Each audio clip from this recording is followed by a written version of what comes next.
this revered evening with the immersive experience of the chanting of the Saundarya Lahiri. Harihi Om Shuklam Bharadaram Vishnum Shashivarnam Chaturbhujam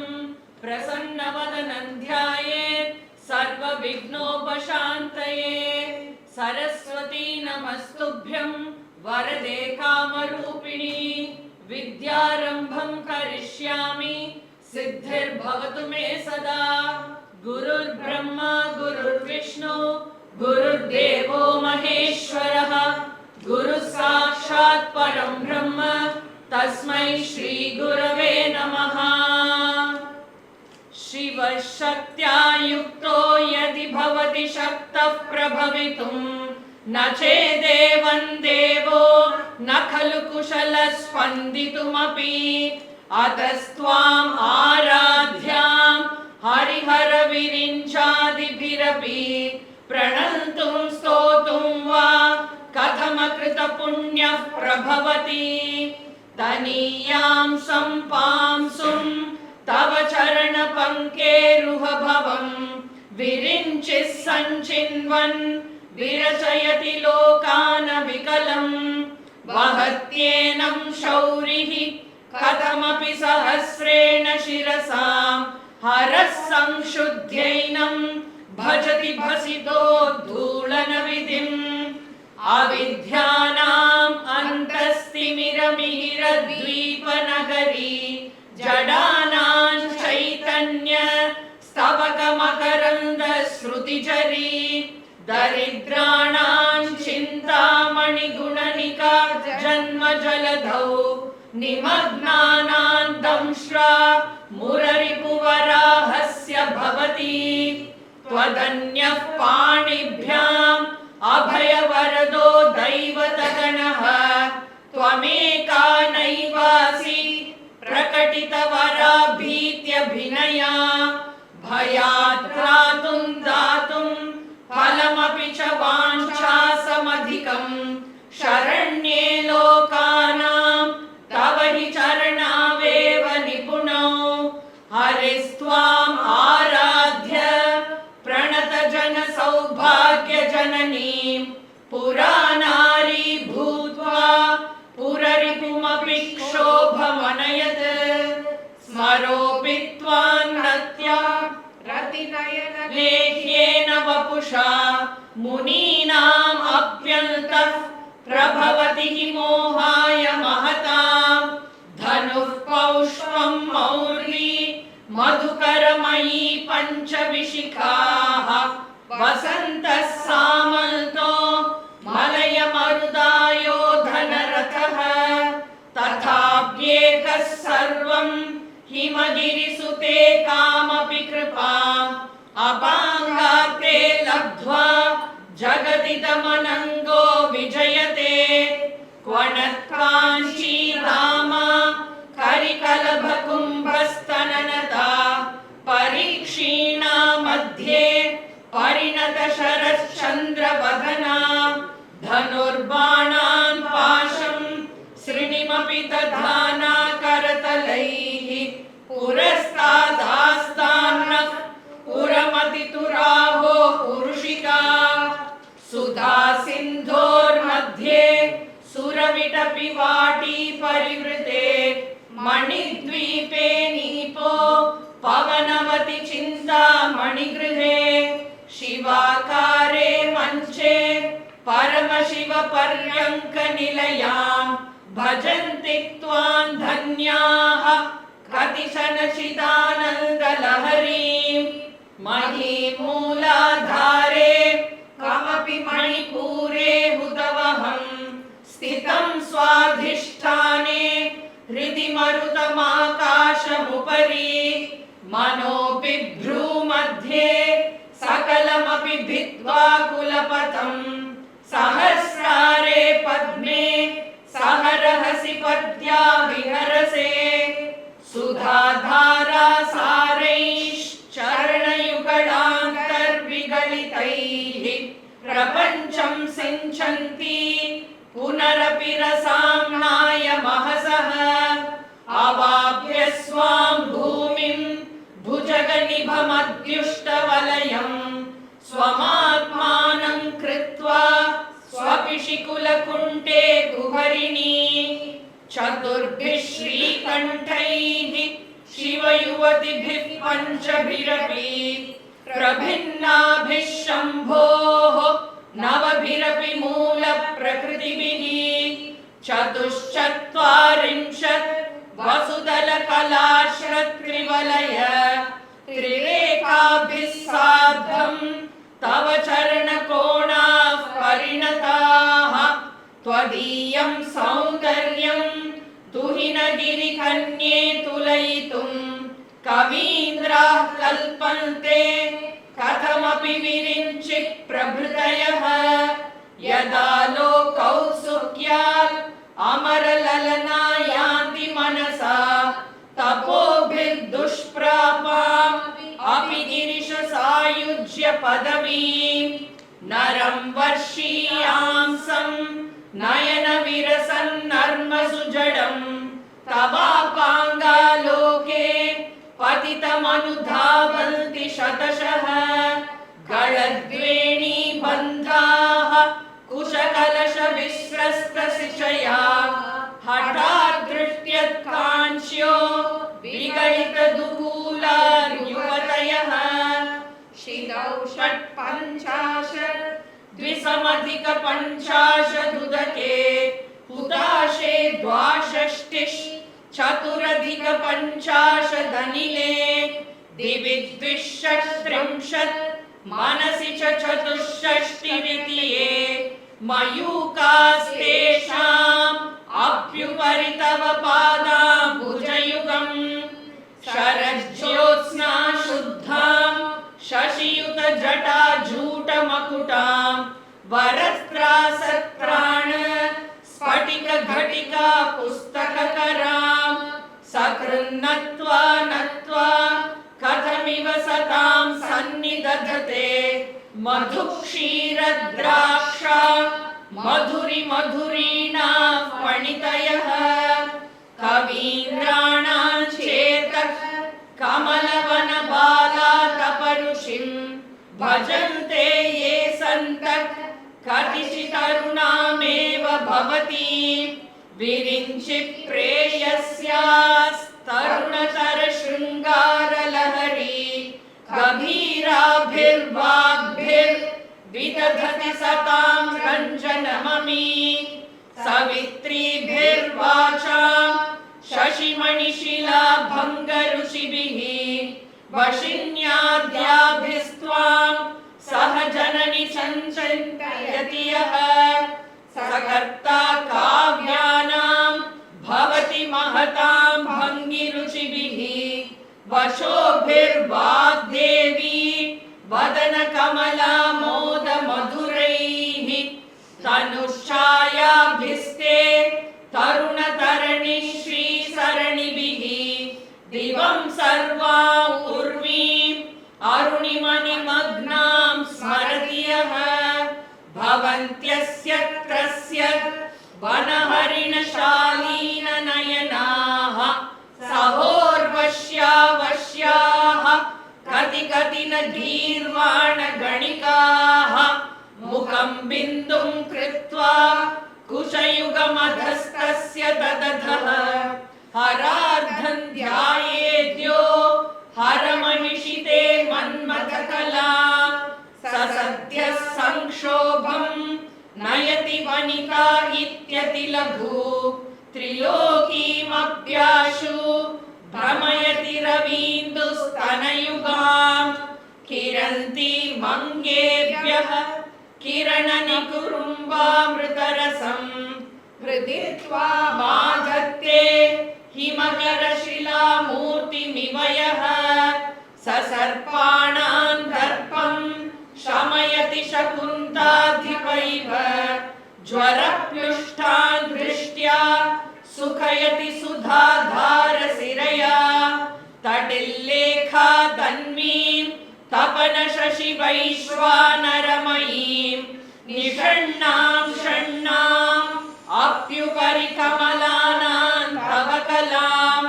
महा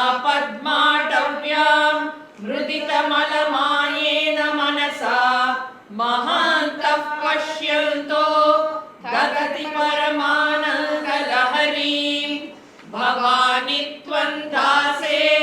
मयि वितर दृष्टिं सकरुणाम् इति स्तोतुं वाञ्छन् कथयति भवानि त्वमिति यः तदैव त्वं तस्मै दिशसि निज सायुज्य पदवीं मुकुन्द ब्रह्मेन्द्र स्फुटमकुट नीराजितपदां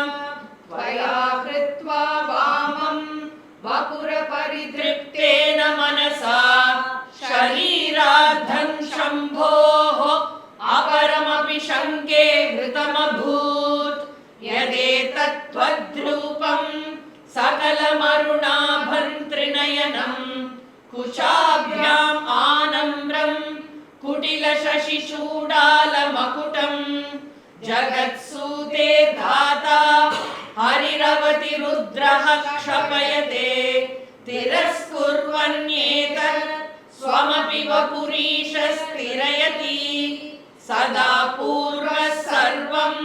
तदिदमनुगृह्णाति शशिवः तवाज्ञाम् आलम्ब्य क्षणचलितयोर्भ्रूलतिकयोः त्रयाणां देवानां त्रिगुणजनितानां तव शिवे भवेत् पूजा पूजा तव चरणयोर्या विरचिता तथा हि त्वत्पादोद्वहनमणिपीठस्य निकटे स्थिता ह्येते शश्वन् मुकुलितकरोत्तं समकुटाः विरिञ्चिः पञ्चत्वं व्रजति हरिराप्नोति विरतिं विनाशं कीनाशो भजति धनदो याति निधनं वितन्त्री मानेग्री विततिरपि सम्मीलितदृशा महासंहारेऽस्मिन् विहरति सति त्वत्पतिरसौ जपो जल्पः शिल्पं सकलमपि मुद्रा विरचना गतिः प्रादक्षिण्य क्रमणमशनाद्याहुतिविधिः प्रणामः संवेशः सुखमखिलमात्मार्पणदृशा सपर्यापर्यायस्तव भवतु यन्मे विलसितं सुधामप्यास्वाद्य प्रतिभयजरा मृत्युहरिणीं विवर्त्यन्ते विश्वे विधिशतमखाद्या दिविशतः करालय्यच्छ्वेलं कबलितवतः कालकलना न शम्भोस्तन्मूलं तव जननि ताटङ्कमहिमा किरीटं वैरिञ्चं परिहरपुरः कैटभवितः कठोरे काटीरे स्खलसि जहि जम्भारि मकुटं प्रणम्रे श्वेतेषु रसभमुपयातस्य भवनं भवस्याभ्युत्थाने तव परिजनोक्तिर्विजयते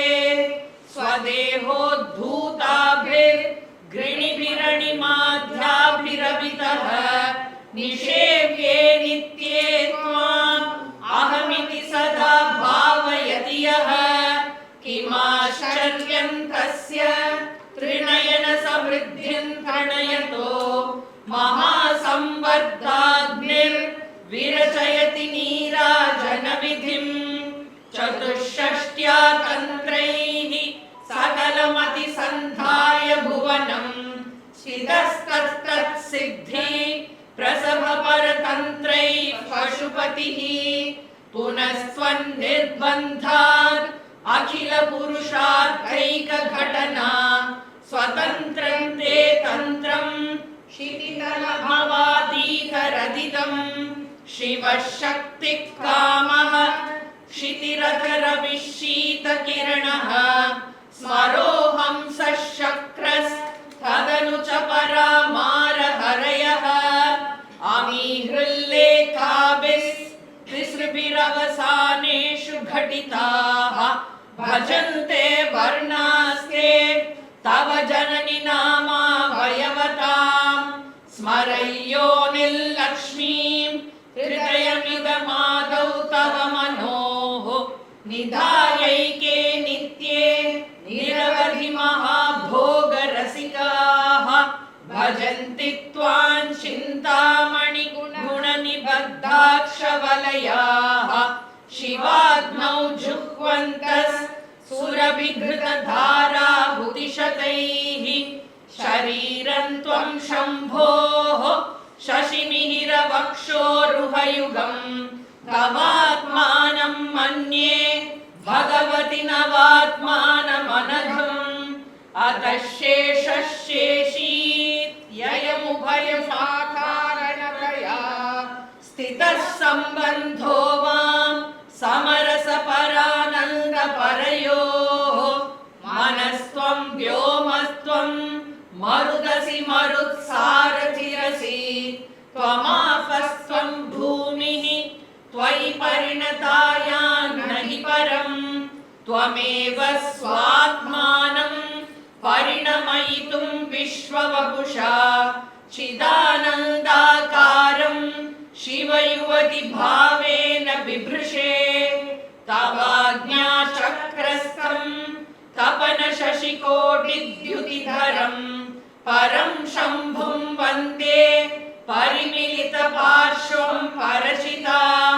यमाराध्यन् भक्त्या रविशशिशुचीनामविषये निरालोके लोके निवसति हि भालोकभुवने विशुद्धौ ते शुद्ध